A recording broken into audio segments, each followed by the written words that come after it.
Você trocaria uma aliança com o próprio Deus por uma sopa vegana? E se o diabo aparecesse na sua frente e oferecesse um acordo, você faria para ter algum benefício? Acredito que seu pensamento tenha sido claro que não, mas a resposta honesta teria que ser sim.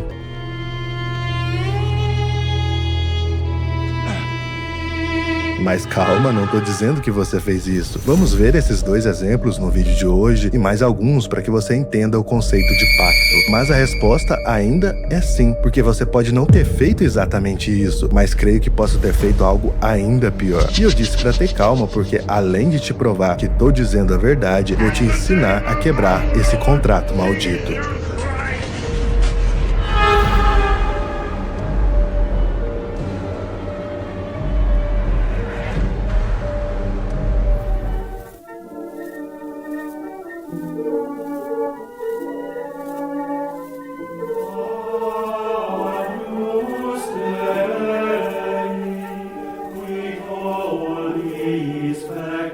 Logo no primeiro livro da Bíblia, vemos uma historinha até boba, que muitos julgadores acham absurda e juram de pés juntos que jamais fariam nada parecido. E o efeito borboleta de tudo é que esse, basicamente, foi o primeiro passo que gerou o Estado de Israel.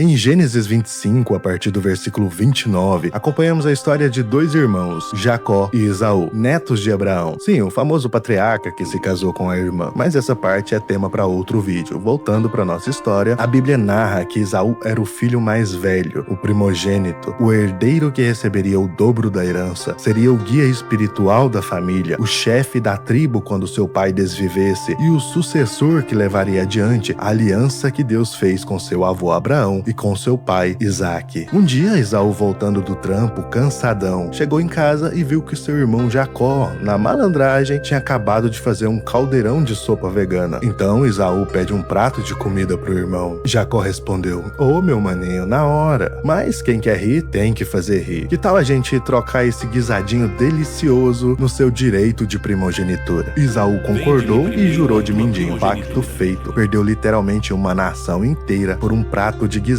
de lentilha. Absurdo, né? Que nada você fez. Pior, eu vou te provar até o fim desse vídeo. E se você é desavisado e não entendeu o que isso tem a ver com o país, hoje conhecido como Estado de Israel, é que 7 capítulos à frente, no mesmo livro, Gênesis, Jacó tem seu nome mudado para Israel após lutar com um anjo no Vale de Jaboque.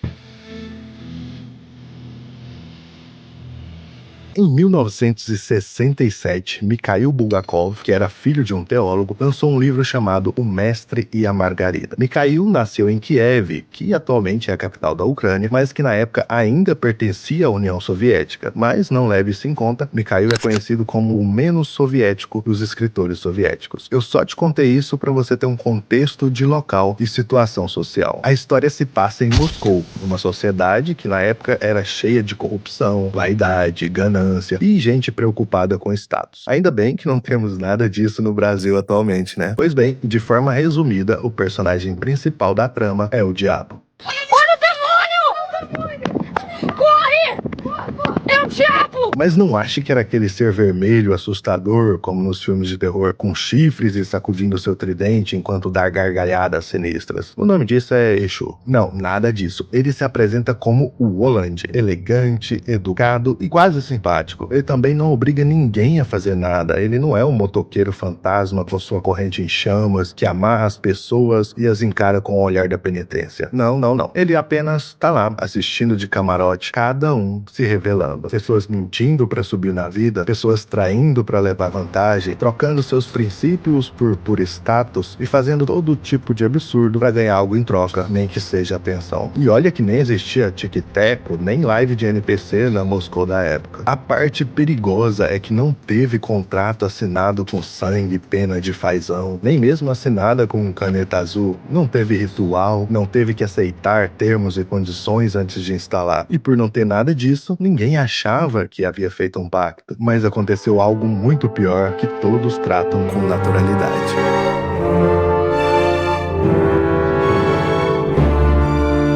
Cada pessoa tomou uma decisão e a partir dessa decisão veio a ação. Você já vai entender o que isso tudo tem a ver com algo que você fez recentemente. Prometo que tudo vai se encaixar desde que você prometa não atacar o mensageiro. Antes vamos fazer uma conta rápida. R$15, valor arredondado do valor do grama de prata, vezes 15 gramas, que é o peso médio de um ciclo de tiro, vezes 30 moedas ou 30 ciclos de prata de tiro. R$6.750, que bate com a média da época, já que eram mais ou menos 4 salários mínimos. Você aceitaria esse valor se um político te oferecesse? R$6.750. E em troca só teria que entregar seu mestre para as autoridades que estão querendo desviver ele. E só por um acaso ele é Yeshua, o Nazareno, filho de Deus. Se você ainda não se ligou, estamos falando do apóstolo Judas Iscariotes, que entregou Jesus com um beijo por 30 moedas de prata. Aquele que molhar o pão no prato que eu molhar, este irá me trair. Sim, esse safado era um cara do pequeno círculo de amigos de Jesus. Andava com ele, viu os milagres, ouviu os ensinamentos. Ele nem precisava ter fé, não precisava de esforço para acreditar. Ele viu com os próprios olhos a verdade sobre o Filho de Deus e ainda assim aceitou a proposta das autoridades. Agora pensa comigo, você acha que um dia, do nada, Judas acordou e pensou: caraca, velho, aposto que Jesus vai querer fazer mais uma caminhada gigante. Desisto dessa vida. Vou vender ele, comprar uma Pop 100, cadastrar no Geroluber e fazer meus corre por aqui mesmo. Não, meu caro campeão. Ele já tava vacilando há um tempo, já tava errando, fazendo pequenas concessões, pequenas trocas. Quando a oportunidade apareceu, ele só seguiu o padrão. Ele nem achou o pedido de traição algo estranho, já era cotidiano. Judas não vendeu Jesus, ele só colocou preço em atitudes que para ele já eram naturais.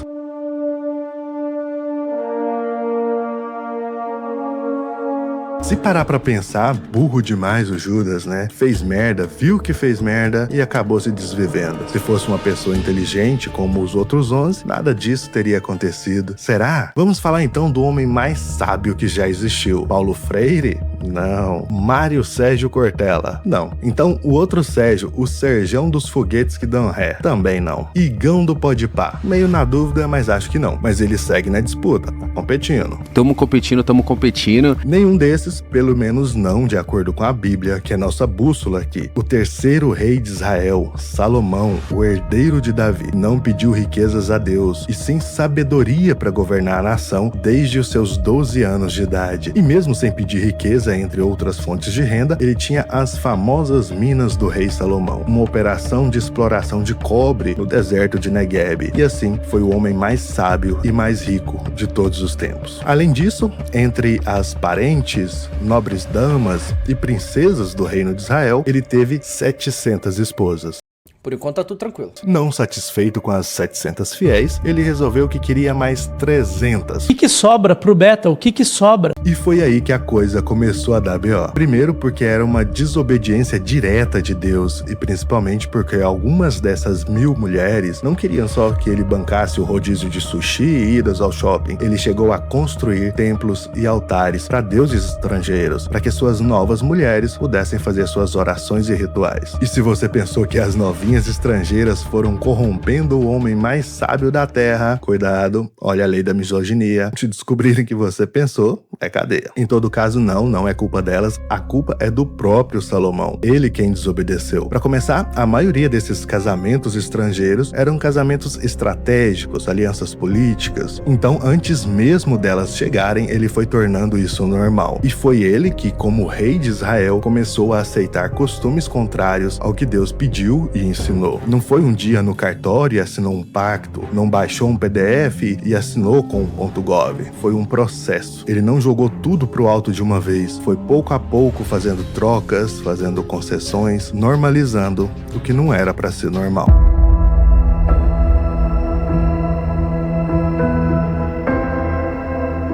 Vamos juntar tudo isso e aplicar no seu dia a dia e, claro, entender como desfazer isso antes que seja tarde. Imagina que você chega em casa todo moído depois de um dia puxado e estressante de trabalho, assim como Esaú. E eu tô considerando aqui que você é uma pessoa que queira ir pro céu, que queira ter um relacionamento bacana com Deus. Então, para manter esse bom relacionamento, é esperado que você tire pelo menos alguns minutos das 24 horas que ele te dá todos os dias, para falar com ele, agradecer, meditar, elevar o pensamento. Mas ao invés disso, você vai dar uma rolada no feed, nos vídeos infinitos, ou vai se afundar no sofá ou cama e desligar sua mente na frente da TV. E olha, na boa, dependendo do que você estiver vendo ou interagindo nesses dispositivos, não tem nada de errado, nada de pecaminoso nisso. O problema não é a rede social, afinal, o algoritmo te conhece e vai te entregar o que você gosta ali. O problema não é o canal de TV. Pera, calma, depende.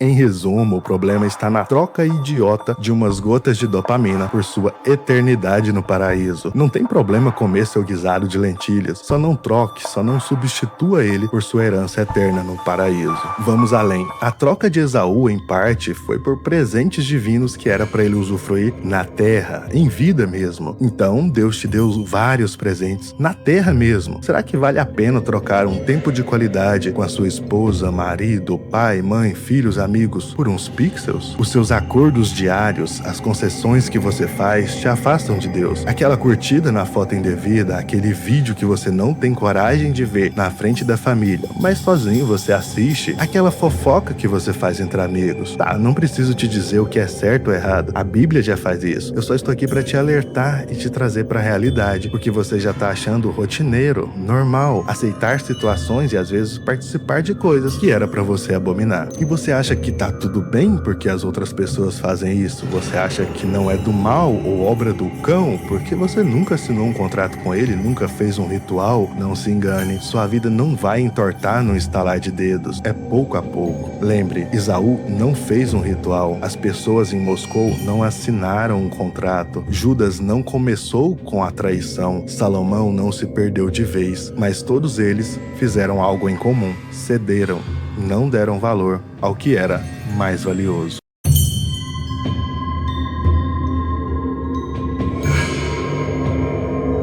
Eu não quero com esse vídeo te assustar, nem te julgar ou mesmo te confrontar. Essa autoavaliação cabe a você. Tudo que eu quero com esse vídeo é te dar um pouco de luz, te trazer para a realidade e te ajudar a lembrar, pensar, considerar. A notícia ruim é que, além da corrupção da mente, você também agiu mal. Então vai precisar, além de pensar, agir para sair desse buraco que hoje você acha normal. A boa notícia é que é bem simples, na verdade. Repare que eu disse simples e não fácil. Acabar com maus hábitos ruins precisa de força. Mas vamos ao passo a passo. Se fosse no tempo dos profetas, você teria que comprar 2 bodes, confessar seus pecados para um deles e sair puxando ele na frente de todo mundo para todo mundo saber que você fez merda. E em seguida, soltar ele no deserto para se afastar dos seus pecados. Isso depois de ter sacrificado o primeiro bode a Deus para pagar sua dívida. Mas para sua sorte, se você é cristão, Deus enviou seu filho para morrer por nós. Ele foi chamado de Cordeiro que tira o pecado do mundo. Então, tudo que você tem que fazer é se arrepender de coração e confessar para ele. Pronto, é só isso. Pode até ser em pensamento, quietinho no seu quarto. Sério, é só isso. Mas não vem achando que Deus é trouxa, que você vai fazer de novo e ele vai te perdoar. Até porque a ideia de arrependimento é não fazer mais, certo? Então não é que Deus não te perdoaria a cada cagada sua. Sim, ele perdoa. Acontece que a parte do perdão é, de novo, o arrependimento. Então, só tem como ele te perdoar uma vez por cada pecado, porque essa vai ser a sua última vez, a última vez que cometeu aquele pecado ou falha em específico. Mas acredite, amigo, você vai cometer outros, mas agora já sabe o que fazer. O problema nunca foi o diabo, a sociedade, os governantes, o mundo. O problema é quando você aceita trocar algo muito valioso por qualquer coisa